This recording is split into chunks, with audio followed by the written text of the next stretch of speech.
I believe that Terrarians often speedrun the game and never take their time on their worlds. I want to change that. So over the course of a year, I will be playing on this one world, with each stage of Terraria's progression being blocked until the start of a new month. I'm doing this so I can seriously take my time in each stage of Terraria Calamity Mod's progression and see what it has to offer. So for the month of April, I am only allowed to defeat the Wall of Fresh, Cryogen, Queen Slime, and the Twins. Otherwise, I can make no other form of progression. This is what happened. With the month of April, everything is going to change forever. Pre-hard mode is so nice during these year-long runs. Its simplicity and beauty is something I've really come to enjoy. But the show must go on, and so we'll have to forge ahead into hard mode this month. On the bright side, there's plenty of progression to be had this month, and so it should be pretty easy to fill out the time this month. There might not even be room to do some of my own personal side projects, or at least not as much time as on previous months. What do you mean the Wall of Fresh? What do you mean? Okay, so we could casually kill the wall right here. We absolutely can. You know, we got this whole. Actually, wait a minute. This might be a great idea, because if we can bring it. Hold on. Do we want the Wall of Fresh? I built the whole arena onto the left side. I don't even know if I want it to be on the left side. Let's think about this. Do you want it on the left? There's the jungle over there. Oh, I'm kind of low on health. Hold up. Hey, get away from me for a second. I'm trying to think here. I'm trying to figure out, do I actually want to kill it? Then again, oh, right. I was thinking maybe kill out in the distance, because this way, it stands less of a chance of infecting my little village. I don't want to worry about curing any of that. I don't know. I haven't gotten the lava shark with anything. I want the lava. I can always fight it again. Oh, whoa. Why are the lasers red? Why are the lasers red? What is, oh! I'm not sure what the deal was with the red lasers. They're kind of cool, but I have no idea what they do, or even if they're different at all. I just had to assume that Calamity Revengeance mode added this as a phase to the wall, even though the lasers didn't appear to do anything different. Maybe they do more damage? I don't know. Anyways, before fighting the wall, there was one thing I wanted to do, and that was create a large area with lava. This won't be the same as the lava basin I made last month. For this one, I just wanted to remove some of the ash that's the closest to the surface of the lava, and then flood it in just enough to use the lava shark. I desperately want to use this mount against the wall. It's something I've wanted to do for the longest time, but realistically, who is going to actually take the time to fill in the underworld with enough lava for the shark to actually be useful? It takes significantly longer than building a bridge. And well, because I'm spending a considerable amount of time on this world and have a mount that drills straight through massive amounts of ash and hellstone, there's no better opportunity than right now. Oh, come on! No! The wall was continuing to be quite the problem, especially now that I'm making a massive area of exposed lava. No! Why? Leave me alone! So last month, my chat mentioned there's an item that prevents voodoo doll demons from spawning. I refused to make it last month because I was being stubborn, but now I just want a bunch of lava, and since I am actually allowed to kill the wall, I figured I'd stop it from spawning until I actually wanted to fight the thing. Say hello to the voodoo demon voodoo doll. That's a mouthful. Try saying that 5 times fast. And having this was, well, made everything so much easier. So I got back to mining away massive quantities of ash, made a shell phone because I apparently have spread out a bunch of the accessories I need into piggy banks and other builds, like builds with accessories and armor, not like building builds, whatever. And some could be crafted because Calamity added extra recipes. I could have had this forever ago, but now I got the thing. Yay. Am I going to use it to teleport to the underworld? Quite rarely, honestly, because I made a elevator build, darn it, so I'm going to use it. About an hour or so of preparation, and there was enough lava for the shark to swim comfortably, so I went to grab voodoo. 128 voodoo dolls. That's normal. That's a normal number of voodoo dolls to have. At long last, I summoned the Wall of Fresh a little ways further out just because I wanted to make sure I didn't kill the wall in the center of the world, because that would suck. The lava path is nice, but I'll probably fly through it, so we'll do initial damage now so the lava section can feel more meaningful. These lasers feel slower than they are in vanilla. Okay, now the lasers are red. Lasers feel like they're getting faster. Oh my goodness, that's a lot of damage. All right, lava shark, let's go. Let's go, lava shark. I should probably do something with more range. Yeah, lava shark. Oh, the wall is keeping pace. Oh my, oh, it's faster. I don't like this. Slow down, buddy. Okay, there it is. Okay, he slowed down. He slowed down. We're fine. We're fine. Woo, woo. Okay, okay. Go, lava shark. Come on, lava shark. You got this. You got this, buddy. Oh, man, we're out of lava. All right, but that was fun. That was fun. We got to use a lava shark. Oh, my goodness. It froze for a second there. Let's go.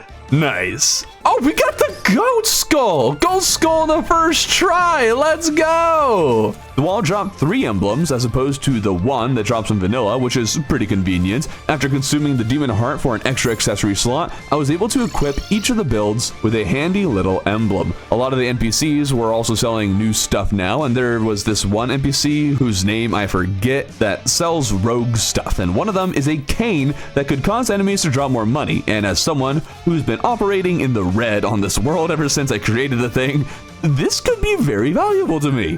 I headed over to the corruption to break demon altars and spotted another meteor inside the caverns here, and it's kind of funny how 2 separate meteors hit the bottom of the corrupt caverns. What are the odds of that? Would be pretty inconvenient if I was actually looking for the things rather than casually coming across them, so I guess this is a good place for them to land? I don't know. Now, one thing that Calamity changes is that Hardmode ores are staggered, and demon altars don't spawn in ore. Upon killing the wall, Cobalt and Palladium both spawn in the world. After killing the twins, Mithril and Orichalcum will spawn, or maybe it's just after the first mech. But whatever the case may be, first mech means that you now have, what was it? Mithril and Orichalcum, and second mech means that it's Titanium and Adamantite. I'm pretty sure that the order is supposed to be Twins, Destroyer, and Skeletron Prime, something around these lines. All I know is that Twins are the only ones I can beat this month, and the other 2 are next month. Regardless, if these ores spawn after bosses and not from altars, why am I breaking these? Well, Souls of Night still drop from them, and Wraiths actually don't even spawn en masse like they do in vanilla, which is actually kind of sad. I kind of like that feature.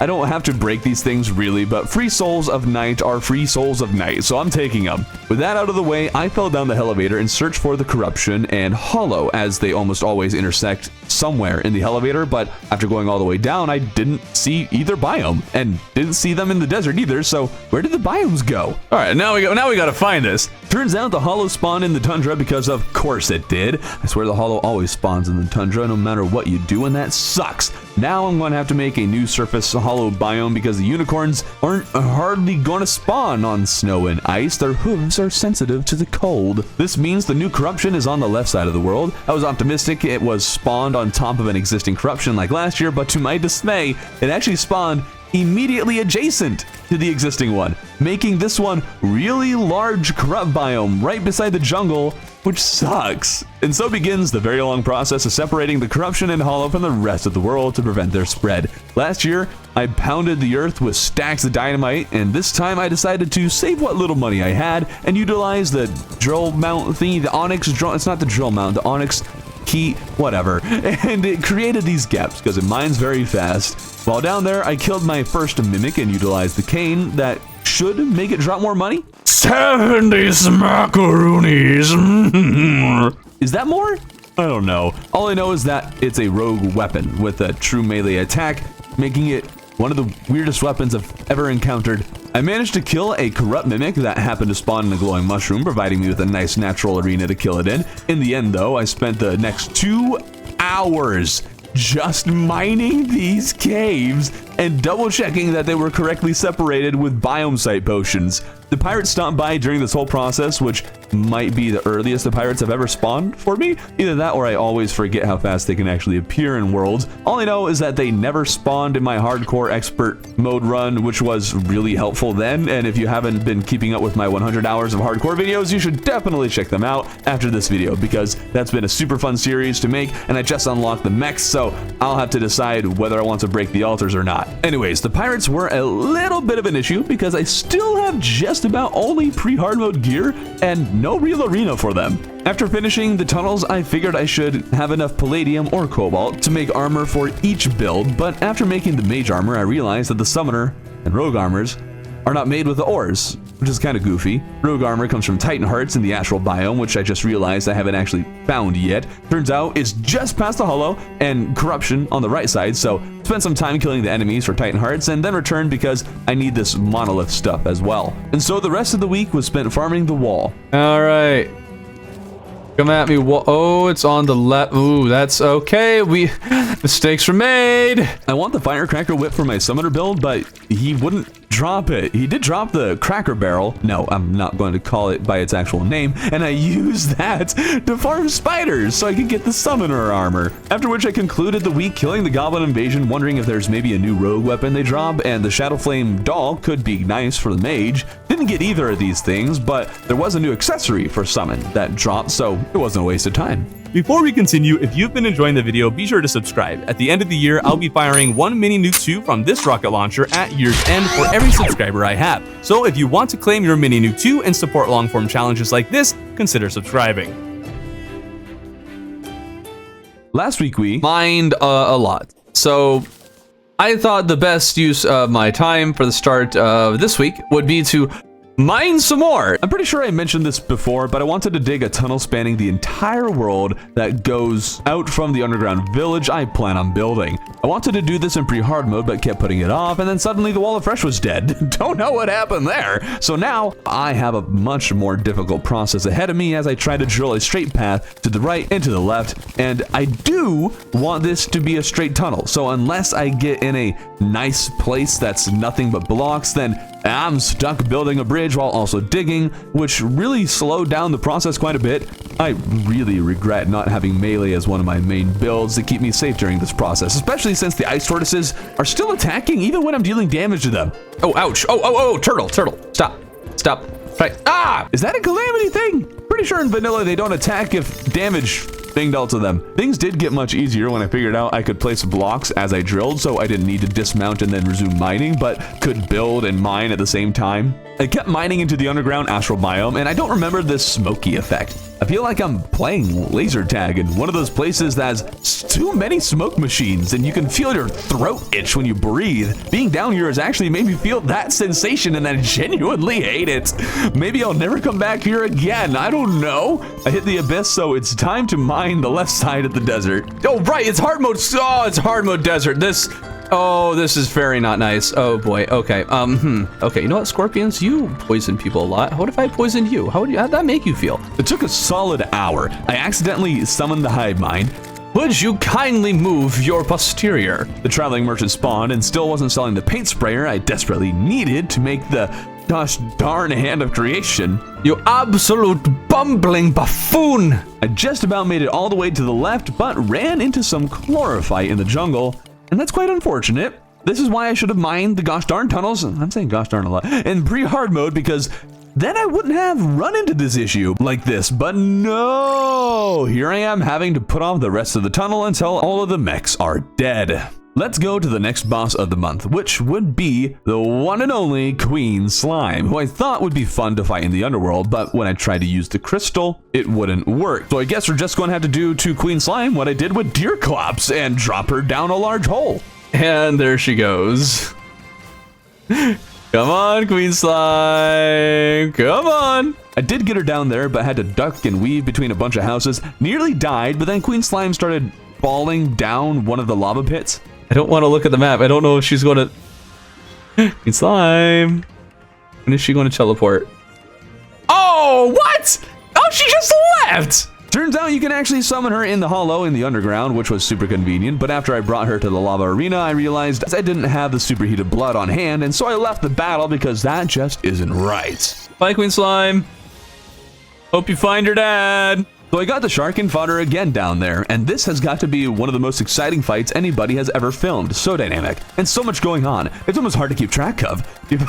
She fell through the bottom again, and I'm not sure I should continue doing this, but I built this gosh darn arena, and I love the lava shark, so gosh darn it, I'm going to fight whatever I want down here, and nobody can stop me. Besides, the lava has made her slime minions a non-factor, and her jelly projectiles actually slow down when submerged in liquid, which is something I was not aware of. And it makes it only slightly easier to dodge the attacks. The fact that they're really hard to see negates this advantage entirely, but I'm doing it.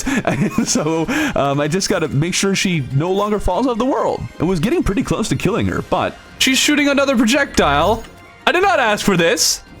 I did not ask for this. So that little difference, which is actually kind of a major difference, resulted in my death. The traveling merchant isn't selling the paint sprayer again, and I decided I wanted to actually see the Queen Slime and her new projectiles, so I summoned her in the hollow and hopped on over to the Crimson Arena. I've been sticking with Rogue primarily, but I don't have a whole lot of long range weapons for Rogue, and I did get the orange Zappinator from the traveling merchant, so I started using Mage against her in the second phase, but despite that, and my increased visibility, I still lost.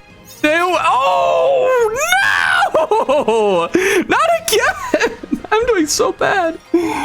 At this point, I thought that I might not have the best gear for where I am in progression. While searching around, I found this one rogue weapon that requires mollusk shells. I was unsure at first how to get this thing, but considering how there's a giant clam boss, I figured that'd be a good place to start. The only issue is that the clam has been upgraded since entering hard mode for reasons I cannot comprehend. Oh, great. Thank you for waking up the clam before I was ready, guys. Ouch. Ouch. That fast? Okay. All right. We have a problem here.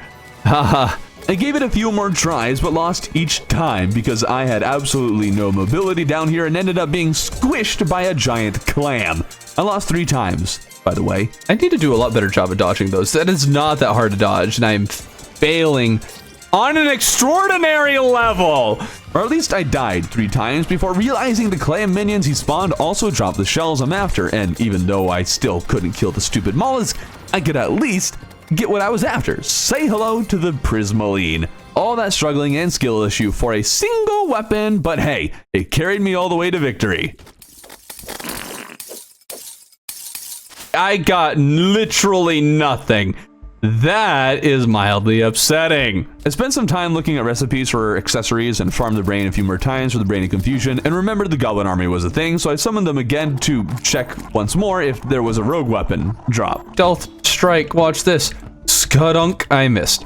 Sure enough, there's the Burning Strife, which is actually pretty good. I'm a fan of it. Only problem is that it's quite small, so it's pretty hard to hit my targets with it. One thing someone suggested was making an underground Crimson to farm some Crimson Rogue weapon from Ichor stickers, so I quickly whipped up one of those, and while I waited for the blocks to spread some more, I figured I should finally farm for Souls of Flight and craft Angel Wings for every single build because it has good stats. Calamity adds some extra effects to them if you don't know, mostly survivability stuff, which is nice, like extra health. I think there's more regen. With these upgrades, I figured I should redeem myself against the clam. Come at me, wait, this whole time I could have been using the, I could have been using Shark against the clam. This would have been so much better. It still didn't go nearly as well as I thought it would, but I still killed the thing. I got him. Hey, hey, hey, we got him. Now, I've spent a lot of time crafting stuff for Rogue and general accessories, so I wanted to make sure I wasn't missing anything for the other classes. It's a little dragon. Look at him. All right, I'm using this now. It's a dragon. I love dragons. I don't care. All right, hold on. Actually, go summoner. More dragons. So now we're running the summon class, and the dragons inflict at least 3 debuffs, and 2 of my accessories cause them to deal 2 more. So with each hit, I'm inflicting somewhere between 4 and 6 separate debuffs, and I am really loving this. So much so that I stuck with this build for a little while, including while I farm for the Ichor drop in the Underground Crimson. Get him. Wanna get him. I wanna get him. It's really not worth it. No, of course he faked me out. He just faked me out. Dang. All right. I kind of actually respect that. That was a good move. Okay. Took a little while, but I got the Ichor Spear, which is kind of a neat weapon. If nothing else, the Rogue can now inflict the Ichor debuff. I spent the rest of my time this week making a massive Tundra arena in preparation for the Cryogen fight, which will be pushed until next week. I actuated all the ice and snow blocks and painted them with luminant painting, but was out of time, so I'll have to finish the rest of the painting next week. But I really quickly checked what the traveling merchant was selling, and he had the bamboo leaf, which I don't actually have yet, and I need that for my sick branding. I love the red panda, which does mean I need to replace the guardian pet, but no worries. I'm going to put it front and center in the main house. We're going to kick off this week by going straight into the third boss of the month, Cryogen. I've been doing a pretty good job of actually separating each of the bosses into their own weeks, which has been great. Gives me at least one clear objective that I can complete, and now that we're in hard mode, the bosses have started to become a bit more difficult. And since I love the dragons, I decided to go with the summoner build for this fight, but found myself needing to be a bit too close to Cryogen for comfort, which wasn't a problem most of the time, but he has a very subtle telegraph for the dashes he does, and I kept missing them, and those dashes did insane damage. Oh my goodness, 250 damage! Nobody needs that! I gave the battle a second attempt while using the rogue armor, as it allowed me to stay further away from Cryogen and hopefully take less damage. Plus, rogue has served me well up to this point, so I figured I might be able to win with it. I just lost half my health in a single. Oh my goodness. So you, good sir, are doing way too much damage. I lost the battle, and I'm starting to think that I might need to use potions for this battle because I am not familiar enough with him to dodge consistently. When I returned for round 3, I remembered I hadn't actually finished applying the illuminate coating to the arena, so I took care of that. On to our third attempt, this time with potion. Boom, broken, bang, hit you real hard now. And, oh, glitch. All right, boom. Back to the arena, Cryogen. Come on. Cryogen, leave me out. Oh no! The nerdy slime taken down in one shot! No! The nerdy slime! Oh wait, Cryogen's breaking. Cryogen, oh, I was not paying enough attention there. Cryogen, you're starting to fracture there. You know, buddy, my favorite popsicle. Oh no. I should get the frost minnow. You know, I was talking about in the last hardcore video. Oh my goodness, the Goblin Tinker taken out in one shot! Cryogen, you homicidal maniac! You cruel creature! How dare you! All right, Cryogen, just cool down. Get it? Cause it's ice. I think this is going pretty well. I should not have said that. Oh, look at that. Why is the Aurora Borealis? That's what it's called. Why is it so hidden behind the clouds? Come back into full view. I want to see it. Yeah, you know, Cryogen, you're actually being significantly more easy in this phase of your life. Now I take it back.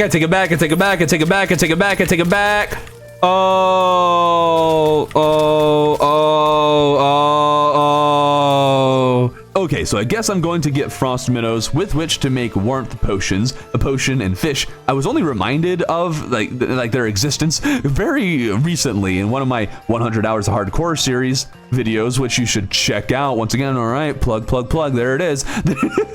There was a really nice fishing hole in the tundra, but because of the stupid hollow spawning in the tundra, I was fishing in an area that was a little infected by hollow, but I figured the underground tundra was all that was required, but that would be wrong. It has to be pure tundra to get frost minnows, unless I just so happen to be really unlucky. Thankfully, the pool can be either biome by just walking to the opposite side.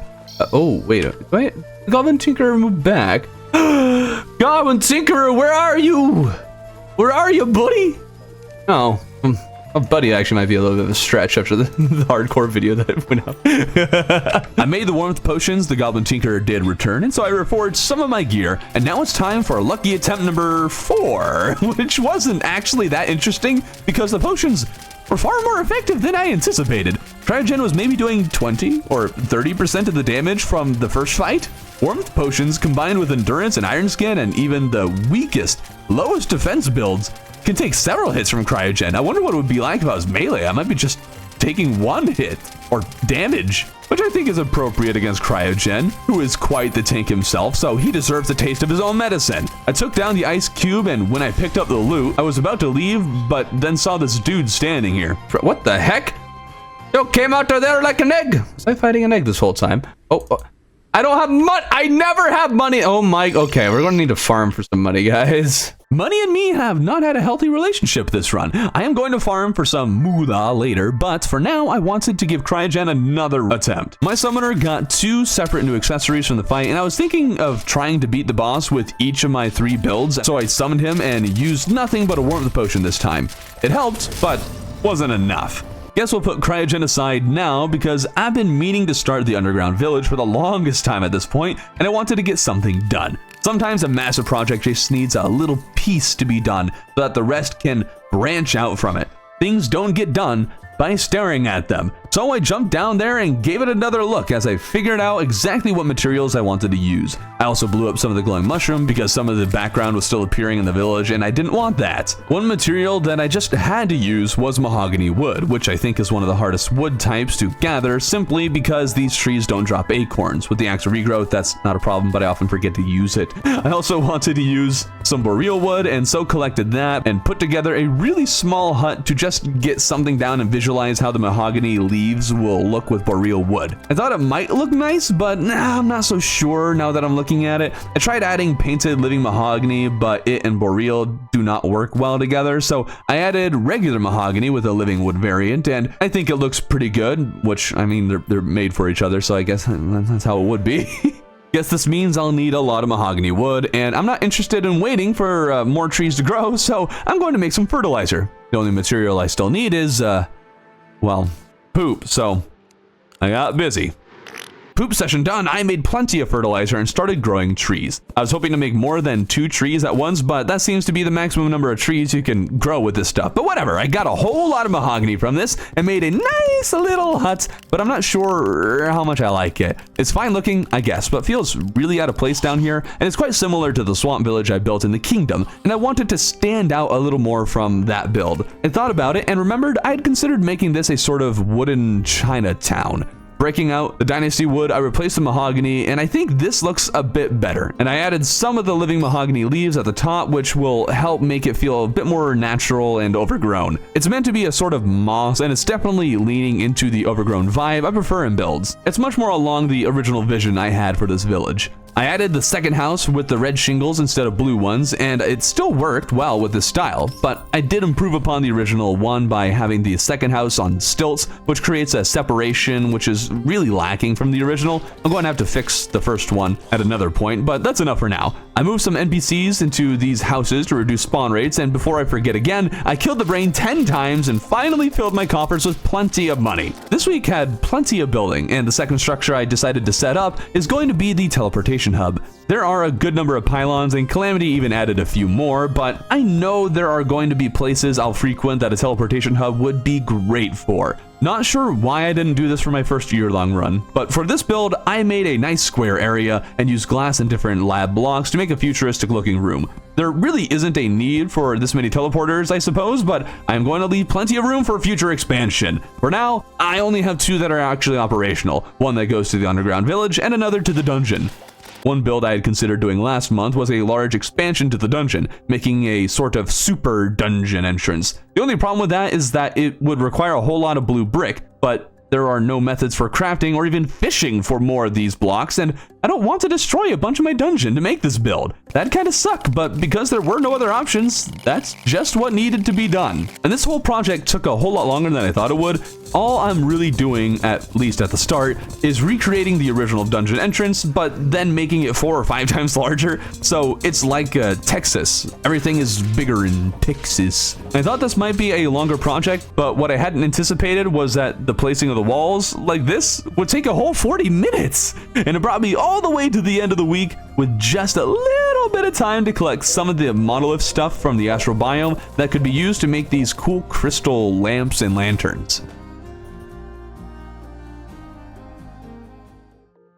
This week has me excited for one reason and one reason only. I have successfully put off every boss so that there's one for every week, and now I can fight the final one of the month. That one being the twins. Super exciting, and I decided I would fight the twins as a mage, because I haven't hardly used the mage this run, so it's time to actually break out this build I have been, well, building. I just need to get some weapons because the orange Zappinator simply isn't enough and has never really impressed me as a weapon, even in vanilla.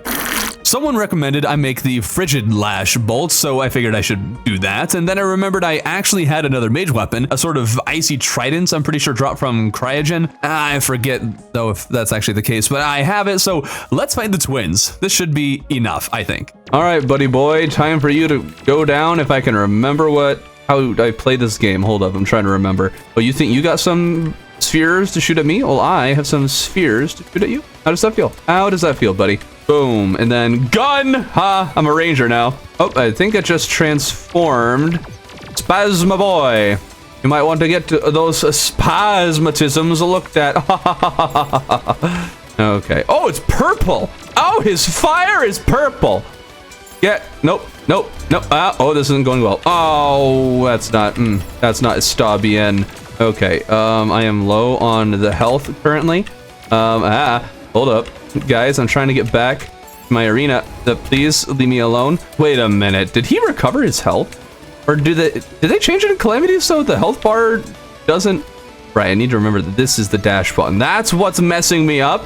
That's what it is. That I'm trying to do these horizontal dashes with the ram here and there, but it doesn't work because I'm doing the double tap, and that's not how it works. And I thought I was on the ram. Burn, you psychopathic eyeball. Wait a minute. Oh, darn it, it already changed. No, I did not permit this. I did not allow for such a thing. I did not consent to you transforming. Rude, rude, rude, rude, rude, rude. I feel like they have more health than normal. That the extra health bar thing that nope. Wow, hold up. Red's already getting pretty close to the same health as Spaz. How is that the case? Really, how? Keep it going, keep her moving. Keep her moving, it's fine.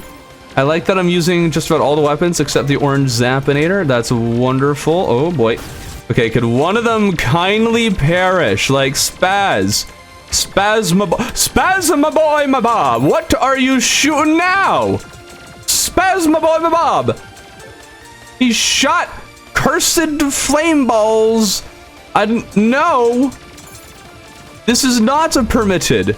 Oh, come on, you gotta die sometime, right? You've been alive for long enough, I think. Oh, ouch. Oh my goodness, they just won't die.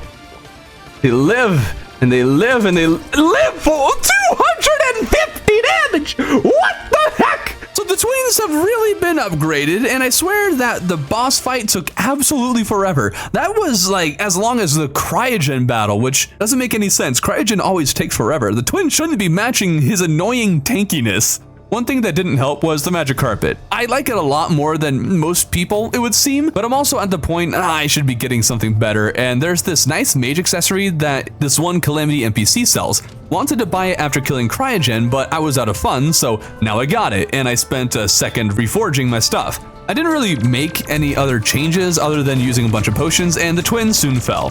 With them dead, Orichalcum and Mithril are now in the world, and so there was some mining that had to be done, but not too much since my mage build is the only one that needs ore armor. Weirdly, there was plenty of the ore near the center of the world, but as I mined farther from the center, I struggled to find any at all. It was strange. Or maybe I was just in a weird spot. Armadors! Where are you? On the bright side, it did bring me to a cool laboratory. Ouch. With the mech finally killed, I was able to get my hands on the Contaminator and a bunch of green solution. Oh, to spend all my money again. Wonderful. All right, time to kill the brain. I made the Orichalcum armor to replace the palladium. There we go. Now I'm pink. I used the Contaminator to clean up some of the Tundra Pylon, and then did, in fact, farm the brain 10 times for more of the monies, and then I realized that with the new ores I had mined, there was probably other things I could make. Found this one mage weapon called a Wyvern's Call, which I think looks cool, and I love wyverns, so I'm using it. There was a rogue weapon called the Stormfront Razor. Oh, yes. And with a heavy heart, I replaced my dragon summons with the eyes of the optic staff. Look at all of the eyeballs. Look at them. Look at them. Sad, but it's okay. We need to keep up with power scaling. I was really excited about the rogue weapon. It's got the fun zappy lightning bolts, and I love it. My name was originally based on Thor because he's my favorite superhero, and now I can summon lightning like Thor, which is just awesome. Oh, and there's no particular reason I'm fighting Queen Slime. I just figured she was an easy boss to test the thing on. I should have fought a pair of different slimes though, because a Calamity accessory my summon build was using could be upgraded with Purified Gel, dropped from the pre-hardmode boss Slime God. Come at me.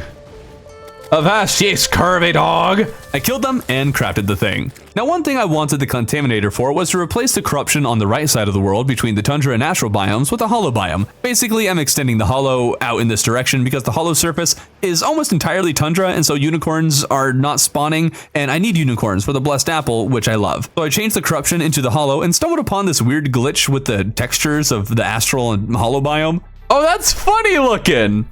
You get the rainbow from the hollow, and then the astral. Oh, that's funny. That is goofy. I love that. I spent quite a bit of time debating what materials I wanted to use for the next build, which will be the one for the hollow pylon. I really want this to be cool, and also didn't want to make another wizard tower like I created last year. Grabbed a bunch of pearl wood and also stumbled upon this brick made from the glowing pink moss. Totally forgot it exists, and I really like how it looks. Going to have to find a way to implement these things. I started with a simple structure, and decided to go with an angled roof. Most of my houses tend to have pretty flat roofs, so this was a bit experimental for me.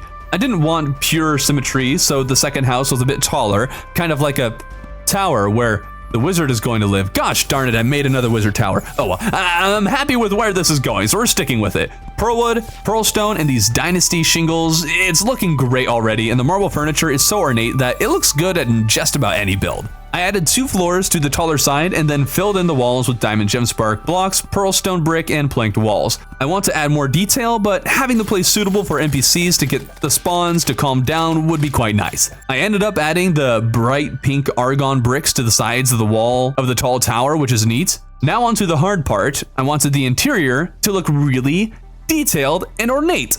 Interiors are something I really struggle with. I need a tutorial on interiors. Do any of our resin building YouTubers have tutorials on interiors? I need to know. But even so, I think I actually put something together that looks pretty all right. I started by adding some windows with platforms above them to help frame them, and then hung a few banners. I also added pearlwood crates to one room.